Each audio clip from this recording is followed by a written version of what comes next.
A hi to all of you, welcome to option hub. इस session में हम cover करने वाले हैं ट्रेडिंग साइकोलॉजी। सबसे इम्पॉर्टेंट टॉपिक है। बहुत सारे ट्रेडर इसको जनरली ले लेते हैं और बिल्कुल मतलब इग्नोर ही कर देते हैं, लेकिन यही एक लौती ऐसी चीज़ है जो बेसिकली एक सक्सेसफुल ट्रेडर को अपनी ट्रेडिंग स्टाइल में इनकलकुलेट करनी पड़ती है, उसे इंक्लूड करना पड़ता है। ये जब तक वो ये चीज़ नहीं करेगा तब तक उसको ये प्रॉब्लम अपनी जो ट्रेडिंग में जो वो पॉजिटिव जो प्लस कर रहा होगा या अपना माइनस कर रहा होगा, तो वो देखिएगा प्रॉफिटेबल जो उसका स्ट्रक्चर बन रहा है, जो उसका अकाउंट बन रहा है वो नहीं आता। वो धीरे धीरे लॉस की तरफ चला जाता है। और अगर वो इसको फॉलो नहीं करता ट्रेडिंग साइकोलॉजी को, तो 101% उसका अकाउंट जीरो हो जाएगा। तो आइए समझते हैं ये ट्रेडिंग साइकोलॉजी होती क्या है। तो trading psychology is the emotional component of an investor's decision making process which may help explain why some decisions appear more rational than others.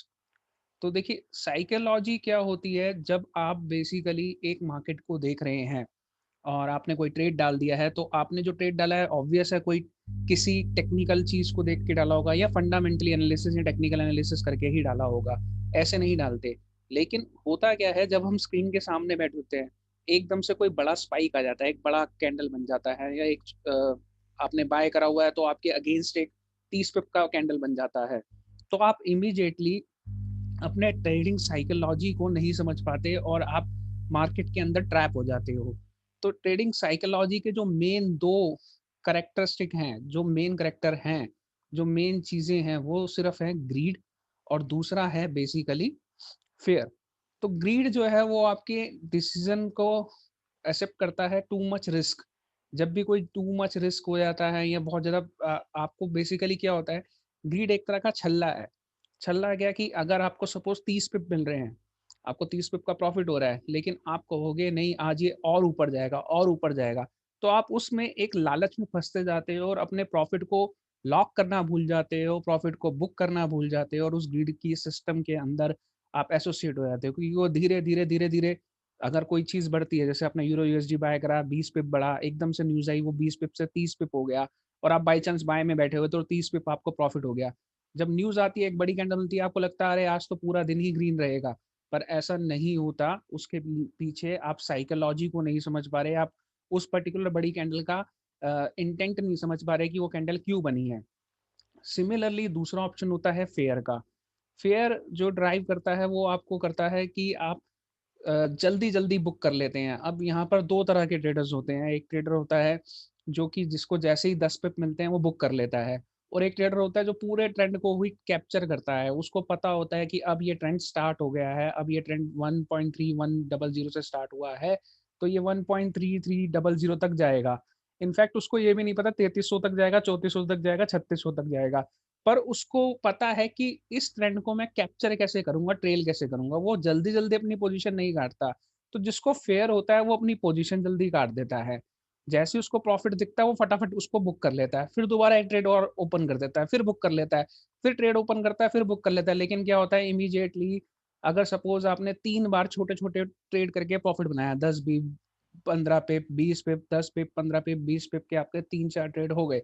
पर जब पांचवा ट्रेड आता है, वो बाई चांस आपके अगेंस्ट हो जाता है, क्योंकि आपने टॉप ऑफ द मार्केट खरीद लिया होता है उसे। आप उसको बाय करते हो बिल्कुल टॉप पे, और उसके बाद जैसे ही वो गिरना शुरू होता है, आप उसको बुक नहीं करते, ना ही आप उसको कहीं अपना पोजीशन को एग्जिट करना पसंद करते हो, ना ही बुक करते हो। और वो आप उसको लेके बैठे रहते हो, चाहे वो 20 पिप का लॉस दे रहा हो, चाहे वो 100 पिप का, चाहे 200 पिप का।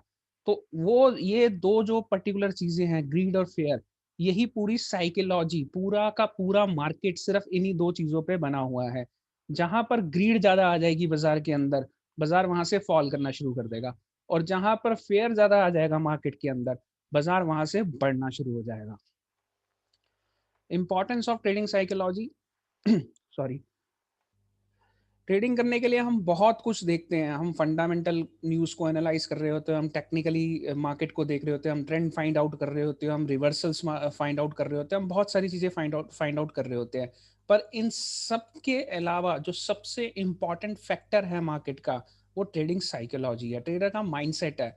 अगर आपका माइंडसेट प्रॉपरली फिक्स नहीं है, अगर आप चीज़ों को नहीं प्रॉपरली पकड़ पा रहे, आपका माइंड बिल्कुल सेट नहीं है, तो आपका काम करना बहुत मुश्किल हो जाएगा।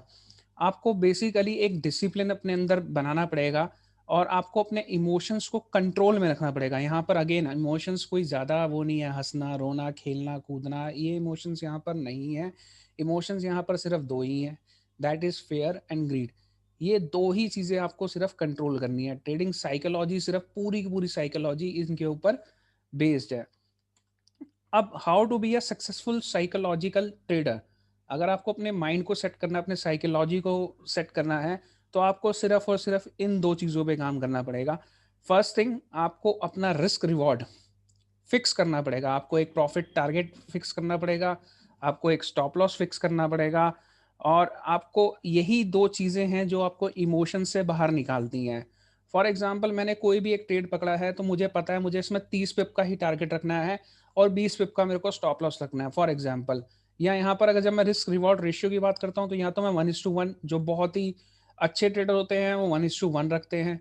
कुछ ट्रेडर जो बहुत बेहतरीन ट्रेडर होते हैं 1:2, 1:3 का अपना रिस्क रिवॉर्ड रेशियो रखते हैं और जो जनरल ट्रेडर होते हैं, जो बिगिनर ट्रेडर होते हैं, वो 1:1 का रखते हैं और कुछ तो महान ट्रेडर होते हैं, वो क्या करते हैं, वो 1:2 मतलब आपको ₹1 कमाने के लिए वो ₹5 तक का लॉस देने के लिए तैयार हो जाते हैं, तो वो 5:1 हो जाता है कि मैं ₹5 लगाऊँगा ₹1 कमाने के लिए, जो कि ₹5 के लॉस पे आप ₹1 का अगर प्रॉफिट कर रहे हैं, तो आपका अकाउंट कभी प्रॉफिट में नहीं आ सकता। तो आपको मिनिमम रिस्क रिवॉर्ड जो रखना है 1:1 का ही रखना है। इनफैक्ट मेरी तरफ से मैं जो ज़्यादातर बोलता हूँ, वो ये बोलता हूँ कि small stop loss big target के आपको ट्रेड्स फाइंड आउट करने हैं। उसका मतलब ये है कि आपका स्टॉप लॉस अगर ₹1 का है, तो आप टारगेट फाइंड आउट करें ₹2 से ₹3 का। जब आप ये रिस्क रिवॉर्ड रखना स्टार्ट कर देंगे और पहले ही प्री डिसाइडेड अपने रूल्स बना लेंगे कि मेरी एंट्री यहाँ पर है, मेरे को एग्ज़िट यहाँ करना है, मेरा स्टॉप लॉस यहाँ पर है, तो आप अपनी साइकोलॉजी को फिक्स कर देंगे। और जब आप इन चीज़ों को फिक्स कर देंगे, तो आप इमोशंस से दूर हो जाएँगे। आप एक पर्टिकुलर प्रो ट्रेडर की तरह काम करना स्टार्ट कर देंगे। ऐसे ही सिमिलरली आपको ये तो आपने डिसाइड कर लिया एक ट्रेड का। सिमिलरली आपको अपने डेली का, दिन का आपको एक लिमिट सेट करना पड़ेगा कि अगर मुझे रोज़ का इतना टारगेट हुआ, तो मैं ट्रेड करना बंद कर दूँगा और अगर मुझे इतना लॉस हुआ, तो मैं ट्रेड को बंद कर दूँगा। मैं अपने सिस्टम को बंद कर दूँगा। तो प्रॉफ़िट आपका फिक्स होना चाहिए डे का, लॉस भी आपका फिक्स होना चाहिए डे का और आपको ये परेशानी नहीं होनी चाहिए, आपको रिवेंज नहीं लेना, आपको कोई ईगो नहीं रखनी, आपको ट्रेड आपने मार्केट से लड़ना नहीं है क्योंकि अगर आज आपका लॉस हुआ है, तो आप अपना ट्रेड बंद कर दीजिए क्योंकि कल ये मार्केट फिर दोबारा खुलेगी। ऐसा नहीं है कि आज आपने लॉस कर दिया तो आपको कल मौका नहीं देगी। वो कल भी मौका देगी, परसों भी देगी, इनफैक्ट 50 साल बाद भी देगी, 100 साल बाद भी देगी।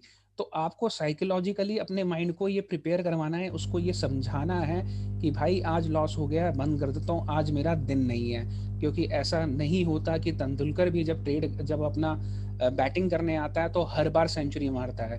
वो भी 0 पे आउट होता है, वसीम अकरम को भी छक्का पड़ता है। ये सारी चीज़ें हैं, वो दिन उनका नहीं होता। पर क्या उसके बाद वो उस मैच के अंदर दोबारा तो कुछ नहीं कर पाते ना, उनको समझ आ जाता है मेरा दिन कुछ नहीं है, लेकिन वो नेक्स्ट डे उसी चीज़ को अपनी मिस्टेक्स को फाइंड आउट करते हैं, उनको रेक्टिफाई करने की कोशिश करते हैं और रेक्टिफाई करने के बाद वापस अपना गेम को सुधारते हैं। सिमिलरली हमें यहाँ पर जब हम ट्रेडिंग करते हैं हमारा लॉस लग गया तो हमें और कुछ नहीं करना, हमें सिस्टम को बंद करना है, फिर रात को खोलना है 1 घंटे के लिए, ट्रेड करने के लिए नहीं खोलना, 1 घंटे के लिए खोलना है और अपने उस पर्टिकुलर ट्रेड को समझना है कि वो गलती हमने क्यों करी। जब आप उस गलती को समझ जाएंगे आप उसको अपने ट्रेडिंग सिस्टम में डालते जाइएगा। जैसे जैसे आप उन मिस्टेक्स को फाइंड आउट करके अपने ट्रेडिंग स्टाइल में डालते जाएंगे, आप देखेंगे आप एक सक्सेसफुल साइकोलॉजी क्या, आप एक सक्सेसफुल ट्रेडर बन जाएंगे। आपकी अपनी ही सक्सेस स्टोरी बन जाएगी और आपका अपना ही पूरा का पूरा ट्रेडिंग स्ट्रैटेजी बन जाएगा और प्लान बन जाएगा और सॉफ्टवेयर बन जाएगा। आप खुद एक जीते जाते ट्रेडिंग सॉफ्टवेयर बन सकते हैं ऐसे। तो आई होप ये वीडियो आपको पसंद आए। अगर पसंद आए तो प्लीज़ लाइक करिए, सब्सक्राइब करिए और शेयर करें। Thank you. मैं नेक्स्ट वीडियो में मिलूंगा एक नए टॉपिक के साथ। Bye bye, take care.